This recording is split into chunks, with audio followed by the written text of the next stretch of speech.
जब vertical circular motion की बात आती है तो हम सबसे पहले मान लेते हैं यहाँ पे कोई रस्सी टाइप है, बहुत हल्की सी कोई रस्सी सी है, और इससे आपने यहाँ पे कोई मास m बांधा हुआ है। ये रस्सी कैसी है, आप इस रस्सी को मासलेस मान के चल सकते हो कि इसमें मास है ही नहीं, बहुत ज्यादा हल्की है। अब यहाँ पे आपने इस सबसे लोवेस्ट पॉइंट ए पे आपने मान लो इसको कोई स्पीड दे दी v। उस स्पीड से क्या क्या हो सकता है, उस स्पीड से हो सकता है कि ये जो पॉइंट होगा बी, यानी कि परपेंडिकुलर वाला पॉइंट बी, हो सकता है ये यहां तक पहुंचे, हो सकता है ना पहुंचे। यानी कि पहली पॉसिबिलिटी तो ये है कि वो ए ओ बी के अंदर ही रह जाए विद इन, अगर वो कम हुई तो। उसके बाद पॉसिबिलिटी है अगर थोड़ी ज्यादा हुई, मतलब अगर जो वेलोसिटी वी आपने दी है वो कम होगी तो वो बिल्कुल बी पॉइंट से पहले ही रह जाएगा। अगर थोड़ी ज्यादा दे दी आपने, थोड़ी सी बढ़ा दी आपने वेलोसिटी, तो पॉसिबल है कि वो ओ से डी में आ जाए, मतलब जो ये बनेगा बीओडी वो इस रीजन में आ जाए, बीओडी यहां तक पहुंच जाए। हो सकता है उसके बाद स्लैक कर जाए या यहां तक पहुंच जाए। अगर एक बार वो पॉइंट डी को क्रॉस कर गया, अगर एक बार वो पॉइंट डी को क्रॉस कर गया, तो उसके बाद तो वो क्या करेगा, पूरा सर्कुलर मोशन कंप्लीट करेगा ही करेगा। It will complete full circular motion. तो उस हिसाब से हमको यहाँ पे जो ये वेलोसिटी ए पॉइंट पे होती है इसकी वैल्यू निकालनी होती है। ये वेलोसिटी कितनी हो कि या तो आपको बी पॉइंट तक पहुंचाना है तो बी पॉइंट तक पहुंचाने के लिए कितनी हो, या फिर डी पॉइंट तक पहुंचाना हो तो कितनी हो, पूरा सर्कल करवाना हो तो कितनी हो, ये सब हमको यहाँ पे निकालना होता है। तो इस सबको निकालने के लिए हम यहाँ पे क्या करेंगे, हम सबसे पहले तो एक सर्कल बना लेंगे। यहाँ पे हम सबसे पहले 2 पॉइंट मार्क कर लेंगे, इसका ये सेंटर हो गया मान लो, तो ये इसका लोवेस्ट पॉइंट, ये इसका परपेंडिकुलर पॉइंट हो गया यहाँ पे। ये पॉइंट ए हो गया नीचे वाला, ये वाला पॉइंट बी हो गया। यहाँ पे जो हमने इसको वेलोसिटी दी है ऐसे, वो वेलोसिटी v। अब मान लो वो किसी भी पॉइंट सी पे आ गया, यहाँ पे सी पे आ गया तो ये एंगल होगा थीटा।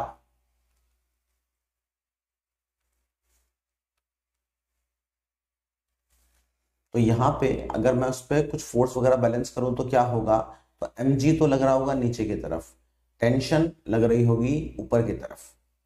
इसके अलावा क्या इसके ऊपर कोई और फोर्स लग रही है, तो कोई और फोर्स नहीं लग रही, बस ये 2 फोर्स ही लग रही हैं। तो अगर मैं इस लाइन को ऐसे खींचूं तो अगर ये एंगल थीटा है ये वाला, तो ये वाला एंगल भी क्या आएगा, थीटा ही आएगा। इसका जो मोशन का प्लेन है वो ये वाला प्लेन है जो मैं ब्लू लाइन से ड्रॉ कर रहा हूं, इस प्लेन में ये चल रहा है फिलहाल। तो जो मैं कंपोनेंट करूंगा तो मैं इसी प्लेन में करूंगा, इसी प्लेन में करूंगा। कैसे करूंगा, तो ये रहा हमारा ऑब्जेक्ट, इसके ऊपर टेंशन तो लग रही है ऐसे, ये हमारा परपेंडिकुलर प्लेन है, यहाँ पे लग रहा है mg इस तरह से, और ये एंगल हमारे पास में आया है थीटा। तो mg के कंपोनेंट क्या होंगे, mg cos थीटा और mg sin थीटा। अब ये जो mg sin थीटा होता है ये इसको वापस नीचे ले जाने की कोशिश करता है, और ये जो टेंशन है ये अंदर की तरफ लग रही होती है, mg cos थीटा ये बाहर की तरफ लग रही होती है। तो अगर हम यहाँ पे सर्कुलर मोशन के लिए बात करें, फॉर सर्कुलर मोशन, तो सर्कुलर मोशन की कंडीशन क्या होती है कि जो भी फोर्स, नेट फोर्स सेंटर की तरफ लग रही हो, टुवर्ड्स सेंटर, वो किसके बराबर होनी चाहिए, mv² अपॉन r के बराबर होनी चाहिए। तो यहां से अगर मैं लगाऊं इक्वेशन, तो tension minus mg cos theta is equal to mv² upon r। तो यहां से हम टेंशन की वैल्यू निकाल सकते हैं, ये हमारे लिए यूजफुल होने वाली है।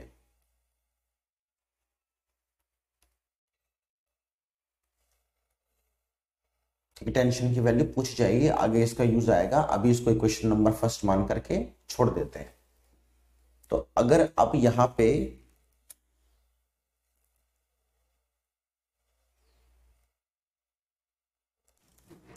तो जो हमारा इसमें नेक्स्ट पॉइंट आता है वो पॉइंट ये आता है कि हमको ए पॉइंट पे मिनिमम वेलोसिटी निकालनी होती है ताकि वो बी पॉइंट तक रीच कर जाए। ए पॉइंट पे मिनिमम वेलोसिटी क्या दें ताकि वो कहां तक पहुंच जाए, बी पॉइंट तक पहुंच जाए। तो हम क्या करेंगे, हम ए और बी के बीच में एनर्जी कंजर्वेशन लगाएंगे।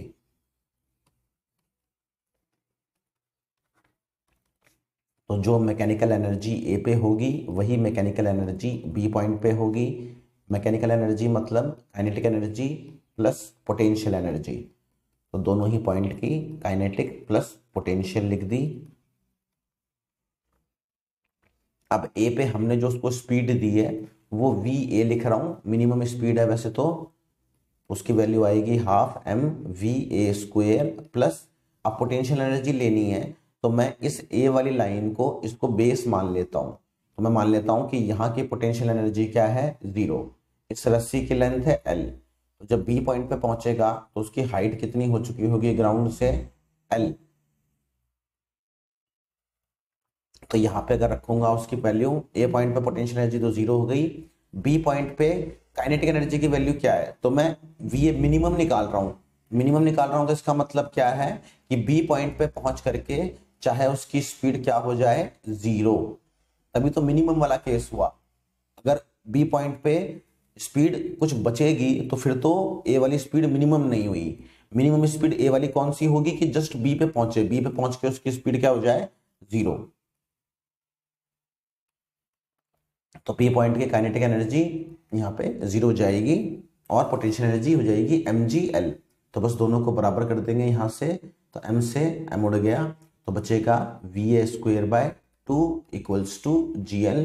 तो va की वैल्यू आ जाएगी अंडर रूट ऑफ 2gl। तो इसको हम इस तरह से लिख सकते हैं कि ये तो क्या है, minimum value I.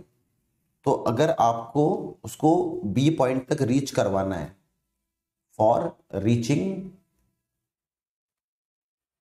Up to B, तो जो वेलोसिटी है वो वेलोसिटी किससे ज्यादा होनी चाहिए, अंडर रूट ऑफ 2gl से।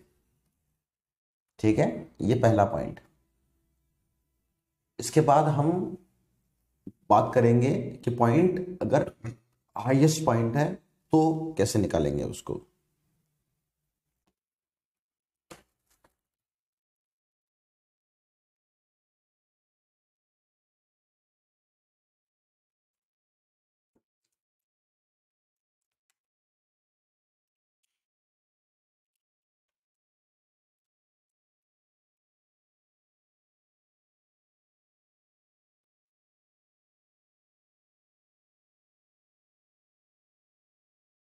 इसमें जो नेक्स्ट केस आता है हमारे पास, उसमें हमको इसको पूरा, इसको हम बोलते हैं लूपिंग दी लूप, यानी कि उसको कंप्लीट सर्कल करना है।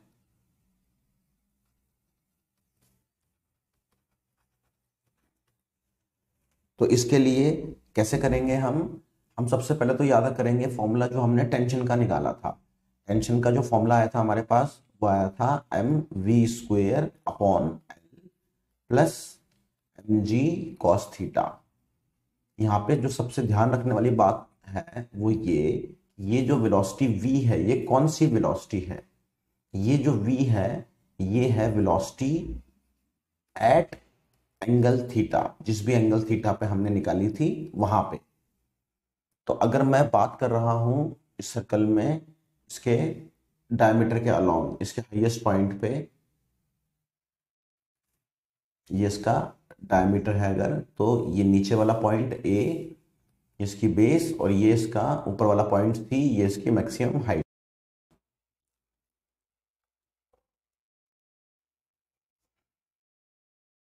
स्लैग करने का मतलब रोप इस तरह से ढीली हो जाएगी तो ऑब्जेक्ट वहां पे गिर जाएगा। तो इसलिए हमको याद क्या रखना होता है इसमें कि जो मिनिमम टेंशन हो वो 0 से ज्यादा होनी चाहिए। तो अब हम यहाँ पे अगर टेंशन मिनिमम की बात करें तो टेंशन का फॉर्मूला ये रहा। तो मिनिमम कब होगी, अगर एंगल की बात करें तो तब होगी जब कॉस थीटा क्या होगा, मिनिमम। कॉस थीटा मिनिमम कितना होता है, -1। कॉस थीटा -1 यानी थीटा इक्वल टू 180 डिग्री। यानी कौन से पॉइंट की बात हो रही है, सी पॉइंट की बात हो रही है। तो अगर सी पॉइंट की बात हो रही है, मैं सी पॉइंट पे अगर टेंशन लिख रहा हूँ, टेंशन सी पॉइंट की क्या होगी, m इंटू वेलोसिटी भी कौन से पॉइंट की आएगी, सी स्क्वायर की। और यहाँ पे इसकी वैल्यू क्या हो जाएगी, -1। तो अगर सी पॉइंट पे मैं फॉर्मूला लिख रहा हूँ, फॉर्मूला बनेगा tension at C point equal to m velocity at C का स्क्वायर अपॉन l। और यहाँ हो जाएगा माइनस का mg, कॉस थीटा की जगह -1 आ गया। अब ये ग्रेटर देन 0 होनी चाहिए। तो यहां से हमको मिल जाएगा कि जो वेलोसिटी है सी पॉइंट पे उसका स्क्वायर बड़ा होना चाहिए जीएल से, या फिर वेलोसिटी एट सी वो बड़ी होनी चाहिए √GL से। तो अगर मिनिमम निकालूं मैं बोल सकता हूं कि मिनिमम लेवल पे वो बराबर तो होनी चाहिए एटलीस्ट। अगर मैं यहाँ पे टेंशन को ग्रेटर देन इक्वल टू लेकर के चलूं तो मिनिमम वैल्यू जो VC की होनी चाहिए वो इतनी तो होनी ही चाहिए, √GL तो होनी ही चाहिए। तो अब अगर हम A और C इन दोनों पॉइंट के बीच में एनर्जी कंजर्वेशन लगाएंगे तो ये डिस्टेंस L, ये डिस्टेंस भी L था। तो एनर्जी को कंजर्व करेंगे, एनर्जी कंजर्वेशन। तो जो मैकेनिकल एनर्जी होगी A पॉइंट पे वही मैकेनिकल एनर्जी होनी चाहिए C पॉइंट पे।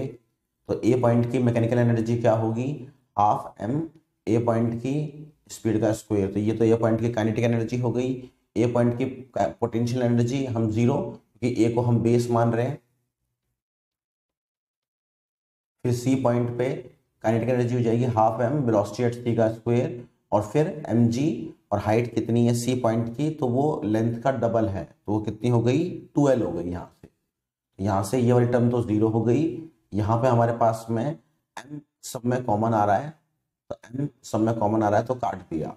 यहाँ पे बचेगा हमारे पास VA² / 2 इक्वल्स टू, यहाँ पे आ जाएगा VC² / 2 प्लस 2GL। अब VC की वैल्यू हमने अभी निकाली, वो कितनी आई थी, √GL, इतनी तो होनी चाहिए। तो यहाँ पे हम रख देंगे उसको, तो उसकी वैल्यू हो जाएगी VC की √GL उसका स्क्वायर अपॉन 2 प्लस 2GL। तो ये हो जाएगा वेलोसिटी एट A, इसकी वैल्यू आ जाएगी हमारे पास GL अपॉन 2 प्लस 2GL। और यहां पे क्या चल रहा है, VA² / 2। तो ये हो जाएगा हमारे पास में 5GL/2। तो यहां से ये 2 कट जाएगा, तो VA की जो वैल्यू आएगी वो कितनी आ जाएगी, √5GL। तो ये minimum velocity I A point पे, जिससे सर्कल वो पूरा लूप कंप्लीट कर सके। अगर हम वैसे बात करें फॉर लूपिंग द लूप, अगर वैसे आपको पूरा लूप करवाना ही है, तो जो A पॉइंट है, जो लोवेस्ट पॉइंट है, उसकी जो वेलोसिटी है वो कम से कम 5 मतलब √5GL तो होनी ही चाहिए। 5GL है तो जस्ट कर पाएगा, थोड़ी ज्यादा दे दोगे उससे तो वो पूरी कर लेगा। तो कई बार इस पे इस तरह से क्वेश्चन बनता है, इंक्लाइन प्लेन दे दिया यहाँ पे, और यहाँ पे एक सर्कल दे दिया, सर्कल का रेडियस दे दिया R। आपसे से पूछता है कि बताओ इसकी हाइट कितनी रखेंगे, इसकी हाइट कितनी हो ये पूरा सर्कुलर लूप कवर कर जाए। मान लो इसका जो रेडियस है, इसका रेडियस है सपोज 1 मीटर। तो अगर हमको ये पूरा लूप करवाना है, तो हमको जो A पॉइंट है, A पॉइंट पे हमको वेलोसिटी मिनिमम कितनी चाहिए, √5GL। तो 5G की वैल्यू 10, और लेंथ यानी कि जो रेडियस है वो कितना है 1। तो कितनी आई, √50। ये अराउंड 7 के आसपास हो गई, 7.05 मान लो इसको अराउंड। तो इतनी स्पीड तो उसकी होनी ही चाहिए A पॉइंट पे। अब A पॉइंट और इसको हम मान लेंगे हाईएस्ट पॉइंट को B पॉइंट, तो B और A के बीच में हम लगा देंगे एनर्जी कंजर्वेशन।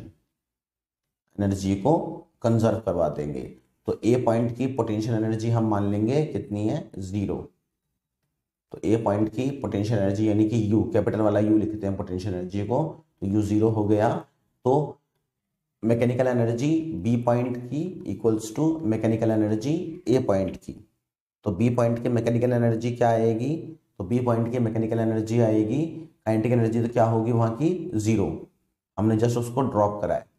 और पोटेंशियल एनर्जी क्या होगी, mgh equals to A point पे, तो ए पॉइंट की काइनेटिक एनर्जी हो जाएगी हाफ एम वी स्क्वेयर, तो वो कितनी है, √50, तो उसका स्क्वायर प्लस पोटेंशियल एनर्जी, तो ए पॉइंट की पोटेंशियल एनर्जी हम 0 मान चुके हैं यहीं से ऑलरेडी।